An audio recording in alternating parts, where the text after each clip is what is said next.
I've literally just went to the page. I literally just found a page like this one that says, hey, this is a page built on Groovefunnels, and you can copy this page.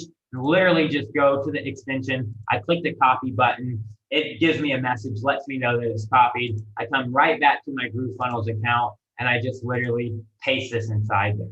Now, once I paste it inside there, I just wait for a second for Groove to realize that it's been pasted in there. So you just wait, it will say content saved, just like that. You see it says content saved. The page will refresh.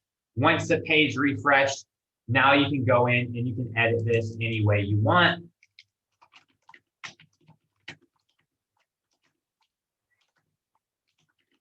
So now you can go in, you can edit this site any way that you want. You can go in and save it. And like I showed you, this is very, very simple. If you can click 2 buttons, then literally any website out there or any funnel out there built on Groove pages, you can now easily copy it, easily model it, go in and change your content.